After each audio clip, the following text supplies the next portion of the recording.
বিজয় দিবস উদযাপন উপলক্ষে Dhaka regency hotel and resort শিশুদের জন্য করেছে নানা আয়োজন। এ উপলক্ষে 14 ডিসেম্বর সকালে চিত্রাঙ্কন প্রতিযোগিতার আয়োজন করা হয়, যার মূল প্রতিপাদ্য ছিল বিজয় দিবস। প্রতিযোগিতার মূল উদ্দেশ্য ছিল চিত্রাঙ্কনের মাধ্যমে শিশুরা যেন তাদের শৈল্পিক প্রতিভা ও অভিব্যক্তি প্রকাশ করতে পারে। Double million offer Walton fridge কিনে পেতে পারেন 20 লক্ষ টাকা, রয়েছে কোটি কোটি টাকার নিশ্চিত উপহার। ঢাকা রিজেন্সি সেলিব্রেশন হলে আয়োজিত প্রতিযোগিতায় 5 থেকে 12 বছর বয়সের মধ্যে প্রায় 200 প্রতিযোগী 2টি গ্রুপে অংশ নেয়।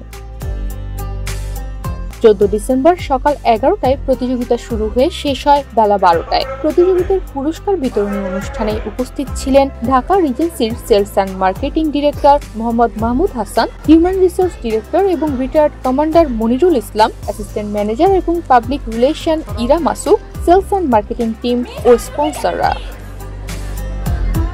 এছাড়াও এবছর ঢাকা রিজেন্সি নতুন সংযোজন করেছে ক্রাফটস এবং আর্ট পার্টনার হাতবাক্সের কোলাবোরেশন। এরই অংশ হিসেবে গ্রিল অন দ্য স্কাইলাইনের শিরোনামে ঢাকা রিজেন্সির রুফটপ গার্ডেন রেস্টুরেন্টে দুপুর 12:30টায় অনুষ্ঠিত হয় আরও একটি প্রতিযোগিতা, যেখানে মার্বেল স্টোন চিপ পেইন্ট করে শিশুরা। তাদের মধ্য থেকে 3 জন বিজয়ী নির্বাচন করে পুরস্কার দেয়া হয়। এই আয়োজনে স্ন্যাক্স পার্টনার ছিলেন Bombay sweets limited, ice cream partner Igloo ice cream, gift partner Favour Castle এবং ক্রাফটস ও আর্ট পার্টনার হিসেবে ছিল হাতবাক্স।